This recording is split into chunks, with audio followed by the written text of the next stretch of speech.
सफल होगी तेरी आराधना।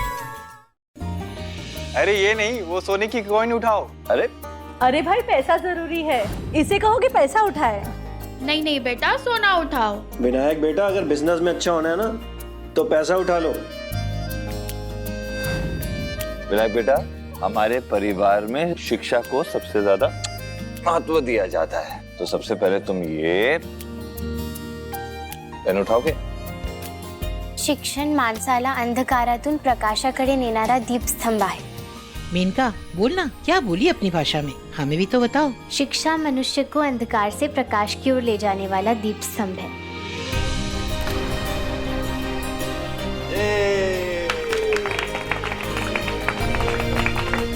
शाबाश बेटा, शाबाश। आइए यजमान, आरती शुरू करते हैं।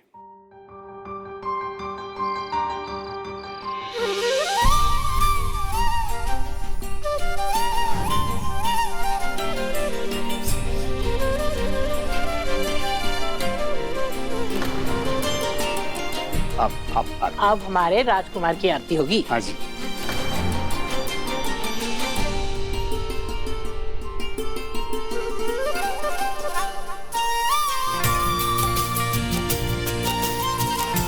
अब हवन होगा, इसके उपरांत बच्चे को पहला अन्न खिला सकते हैं। आज तो हमारा परपोता सब कुछ खाएगा। चलिए हवन शुरू करते हैं।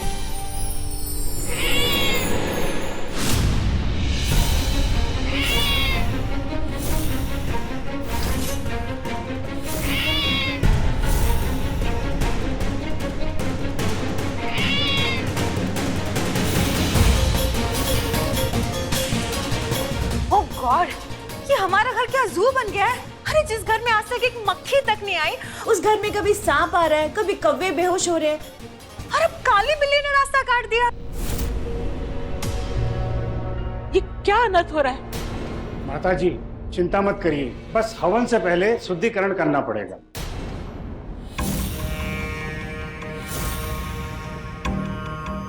माधव, एक मिनट।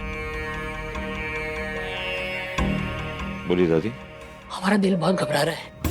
पहले घर के आंगन में कौवों का बेहोश होकर गिरना, और अब ये काली बिल्ली। हमें कुछ ठीक नहीं लग रहा है। तुम्हें लगता है हमें ये पूजा रोक देनी चाहिए? कैसी बातें करी हैं दादी? विनायक की पहली पूजा है ये तो हर हाल में होके रहेगी। अब बेवजह परेशान हो रही है दादी, कुछ गलत नहीं होने वाला, सब अच्छा होगा। आइए माता पिता हवन के लिए आगे आके बैठिए। पवित्रः पवित्रो वा सर्वस्थां गतो अपि वा स्मृते पुंडरीकाक्षां सा भावयंत्र। इस हवन के बाद तो पूजा भी खत्म हो जाएगी, लेकिन इस मेनका ने कुछ किया क्यों नहीं?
ये मेनका दीदी अचानक हमारे साथ हवन में आहुति क्यों दे रही है? ये मेनका क्या कर रही है? हवन तो माँ बाप करते हैं, ये मेनका जी बीच में क्यों घुसी है? अरे क्या कर रही हैं आप? इतना घी नहीं डालते, आग तेज हो रही है।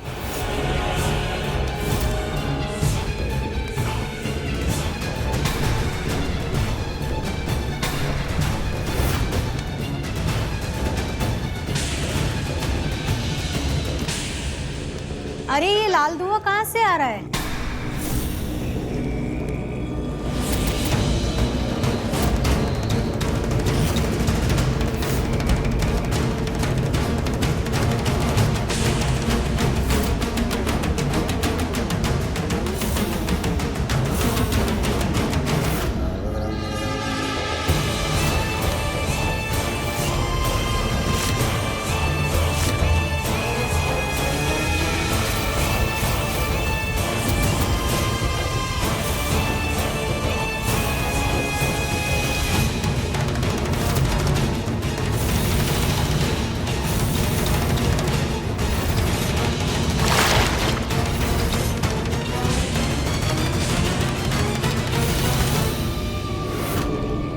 अरे ये इन्हें क्या हो रहा है? ये ऐसा क्यों कर रही है?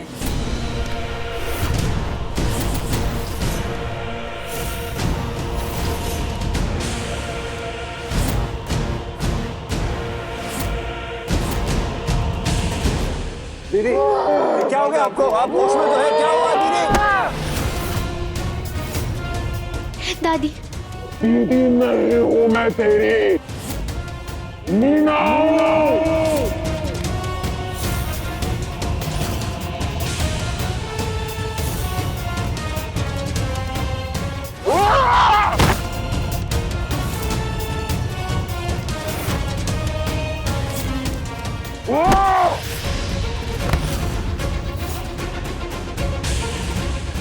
मीना, तूने मुझे नहीं पहचाना? भूल गया तू मुझे? भूल गया तू मुझे? मीना, श्रवण, श्रवण की माँ मीना।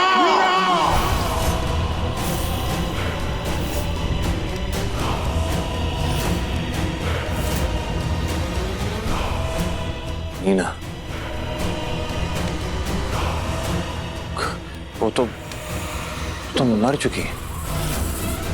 तूने मुझ पर, मेरे परिवार पर दुख और सदमे का कहर ढाया था। उसी दिन ये मीना मर गई थी। सालों पहले मेरी ये कहानी खत्म हो गई थी। मेरे परिवार की खुशियों को तुमने उजाड़ कर रख दिया। जगह बदलने से सच नहीं बदलती माधव भारद्वाज। तू भूल गया था कि मैंने तुझे श्राप दिया था। तुझे यही लगा ना तुझे कि तू भूल जाएगा तो मेरा ये श्राप खत्म हो जाएगा। ये मीना इसलिए लौट कर आई है तुम्हें सब कुछ याद दिलाने के लिए। मेनका चुप हो जाओ, क्या बोले जा रही हो? दादी संभालिए। मेनका दीदी संभल के, ये हमारी दादी है। हाँ, मैंने तुझे श्राप दिया था कि तेरा वंश कभी आगे नहीं बढ़ेगा। वो खुशियां मैं अपनी आंखों से देखना चाहती थी, लेकिन देखने से पहले ही तरस कर मेरी आंखें बंद हो गई थी। इसी तरह तू भी इन खुशियों के लिए तड़प कर एक दिन मर जाएगा। मेरे श्राप की वजह से तू आज तक बिन औलाद है, लेकिन मेरे श्राप के खिलाफ जाकर तेरी वो पत्नी चली गई थी कहीं और किराए के कोख से एक बच्चा पैदा करने के लिए। इसीलिए तेरी जो पत्नी है ना, कम उम्र में भगवान के पास चली गई।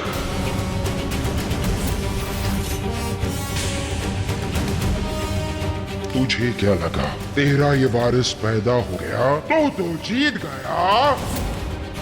नहीं माधव भारद्वाज, तू कभी नहीं जीतेगा। ये मीना तुझे कभी जीतने नहीं देगी। तेरे बढ़ते वंश से तुझे यही लग रहा है ना कि तेरे घर के अंदर खुशियां आ गई है। ये खुशियाँ तेरे परिवार में कभी नहीं आने देगी ये मीना। इस घर में कोई वंश नहीं आएगा, कोई वंश पैदा नहीं होगा, सब कुछ तबाह हो जाएगा। तेरा वंश कभी आगे नहीं बढ़ेगा, नहीं बढ़ेगा, सब खत्म हो जाएगा। ओम ऐं ह्रीं रुद्राय नमः फट स्वाहा।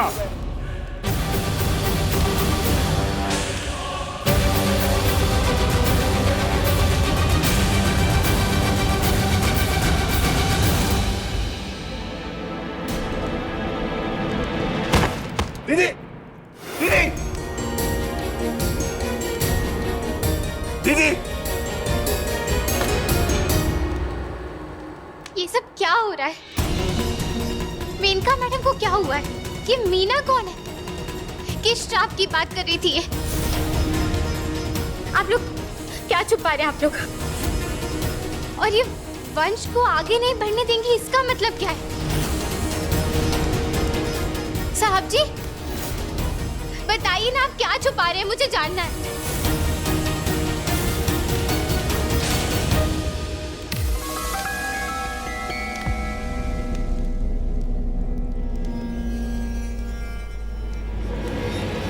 माफ कीजिएगा, हमें अब ये हवन यहीं रुकना होगा।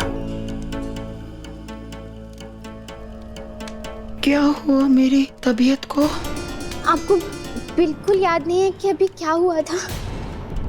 हमारी मदद करो किशन। हमें याद तो है, हम यहाँ आए थे, हवन शुरू हो गया था, वहां तक सब कुछ याद है, लेकिन उसके बाद क्या हुआ? आपको अभी अचानक से बहुत गुस्सा आ गया था और आपने साहब जी का गला पकड़ लिया था। उसके बाद आपने विनायक और देविका के होने वाले बच्चे को मारने की भी धमकी दी थी। और आप कह रही थी कि आपको ये मीना है। कौन है ये मीना? हमने मीना का? नहीं नहीं, हम ऐसा नहीं कर सकते।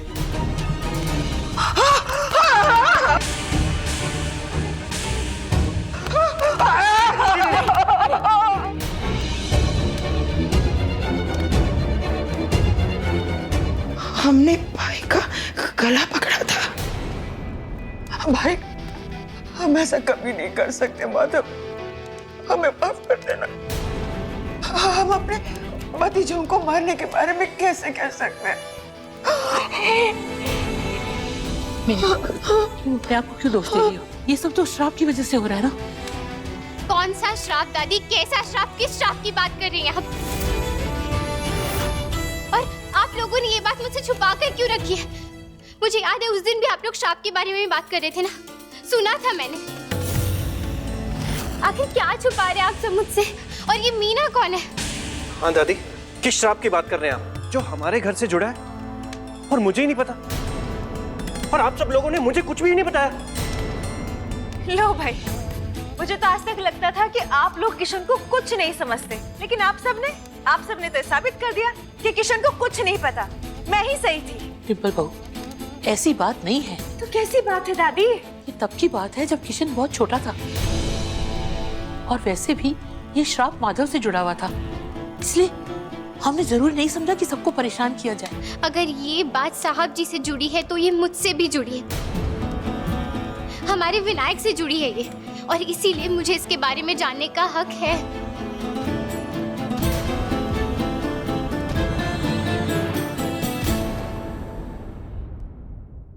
इस श्राप की कहानी 30 साल पुरानी है। माधव तब केवल 10 साल का था। मीना हमारी हवेली की नौकरानी थी, जो अपने इकलौते बेटे श्रवण के साथ हमारी हवेली में रहती थी। हमारी उस हवेली का नाम था आलमगीर की हवेली। माधव और श्रवण दोनों ही हम उम्र थे। वो एक दूसरे के साथ अक्सर उठते बैठते खेलते थे। दोनों हवेली के आंगन में छुपन छुपाई खेल रहे थे, और वहीं पास में एक गहरा कुआं था, जो अंधेरा होने की वजह से दोनों को ही नजर नहीं आया। माधव, कहाँ है तू? मैं वहाँ नहीं, मैं आऊँ। माधव की आवाज सुनता हुआ श्रवण भी उस कुएं के पास पहुंच गया।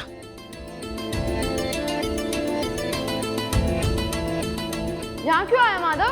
तुझे पता है ना हमको यहाँ पे आने के लिए मना किया है? इतना अंधेरा है यहाँ पे। अरे डरपोक के क्या, पकड़ के तो दिखा। वो बोला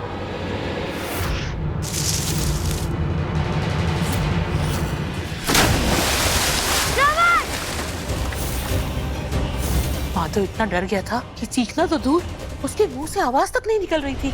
उसने मेनका को ये सब बताया और जब तक मेनका हमें ये हादसा बताती तब तक बहुत देर हो चुकी थी। हम सब उस बच्चे को बचाने के लिए भागे। उसे बचाने की हमने हर मुमकिन कोशिश की। नहीं मेरा बेटा। मीरा माधव को ही श्रवण की मौत का जिम्मेदार समझती थी। वो माधव को युवा हिरासत केंद्र में भेजना चाहती थी। मीरा का गुस्सा आक्रोश में कब बदला हमें पता ही नहीं चला, लेकिन पुलिस ये बात समझ गई थी कि माधव श्रवण की मौत का जिम्मेदार नहीं है और श्रवण के साथ जो कुछ भी हुआ था वो महज एक हादसा था। लेकिन मीरा ने हमें गलत ठहराया। उसे ये लगा कि हम अपने पैसों के दम पर माधव को बचा रहे हैं। वही दूसरी तरफ इन सब की वजह से माधव सदमे में चला गया था और उस सदमे की वजह से और वहाँ की बिगड़ती हालत की वजह से हमने ये फैसला किया कि हम माधव को विदेश भेज देंगे।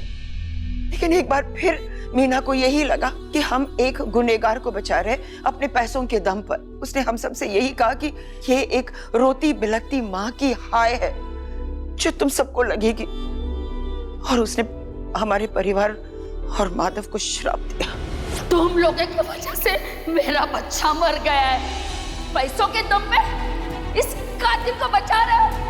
इस रोती बिलखती माँ का श्राप है इसे। ये कभी खुश नहीं रहेगा। इसे कोई खुशियां नहीं मिलेगी। तुम्हारा परिवार खुशियों के लिए तड़पेगा जैसे मैं हाथ तड़प रही हूँ अपने बच्चे के लिए। मैं श्राप देती हूँ उस माधव को। मीना काकी बहुत तकलीफ में थी। उन्होंने अपना बच्चा खो दिया था और अपने बेटे को खोने के दर्द से पूरी तरह टूट चुकी थी। अगर मुझे कोस के उनके मन को शांति मिलती थी तो उसमें गलत क्या था? लेकिन माधव, उसने तुम्हें सिर्फ कोसा नहीं था बल्कि तुम्हें श्राप दिया था, श्राप।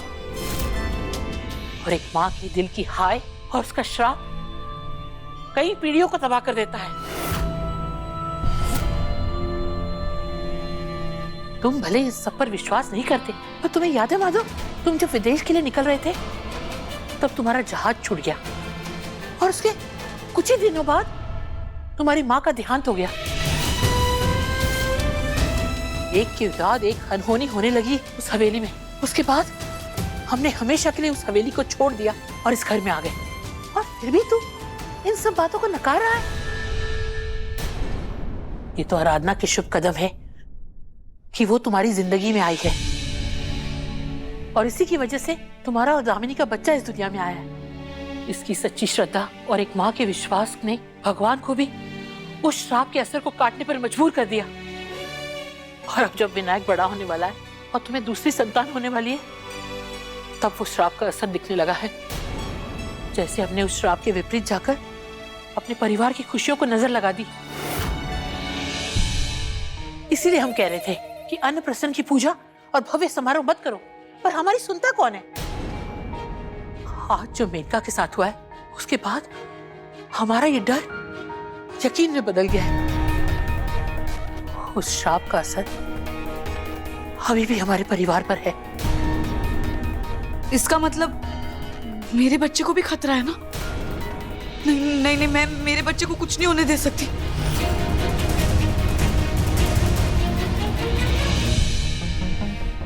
आप लोगों ने आज तक मुझसे ये बात क्यों छुपा कर रखी? क्यों मुझे इस तरह अंधेरे में रखा? इस श्राप के बारे में मुझे आप लोगों ने पहले ही बता देना चाहिए था।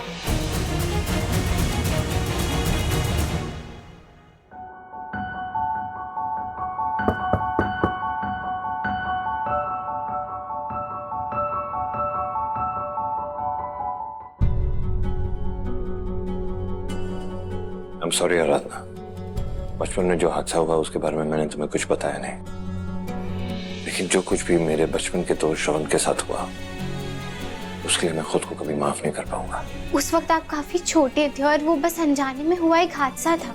लेकिन फिर भी एक अनजाने हादसे की वजह से मीना काकी की जो हालत हुई है उसके बारे में क्या? उनकी तो दुनिया ही उजड़ गई। इस वजह से मेरा परिवार आज भी परेशान है। सच कहूं तो मैं ये बताकर तुम्हें परेशान नहीं करना चाहता था, लेकिन आज मेनका दीदी के साथ जो कुछ भी हुआ ना, तो उसके बाद मैं हैरान हो गया हूँ, थोड़ा कंफ्यूज्ड हूँ। लेकिन पता नहीं क्यों मेरा दिल अब भी इस बात को मानने के लिए तैयार नहीं है कि श्राप जैसा कुछ होता भी है। बस माधव,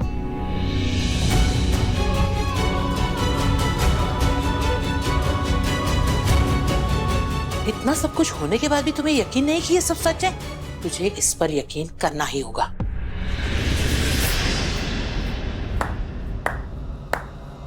किसी को भी यकीन हो जाएगा। इतना अच्छा नाटक किया आपने। एक्चुअली आपने तो मंजुलिका तक को फेल कर दिया। सच में मैं तो कहती हूँ ना, आपको एक्टिंग क्लासेस ले लेनी चाहिए।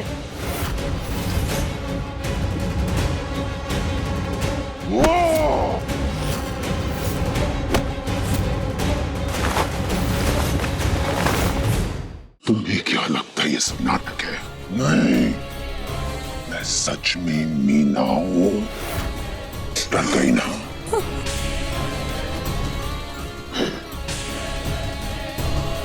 इसी तरह सबको डर लगना चाहिए। हाँ। माधव को यकीन होना चाहिए उस श्राप पर। उस श्राप पर भले ही वो यकीन करे या ना करे, लेकिन उसके दिल में ये डर जरूर बैठना चाहिए कि उसके बच्चों की जिंदगी खतरे में है। तभी तो वो अपना सब कुछ हमें देने के लिए राजी हो जाएगा। राइट। पर आप आगे क्या करने वाली है? और अब जैसा तुम चाहते हो वैसा नहीं, बल्कि हम जैसा चाहेंगे वैसा ही होगा। और इस श्राप को हटाने के लिए हमें जो कुछ भी करना पड़ेगा वो हम करेंगे।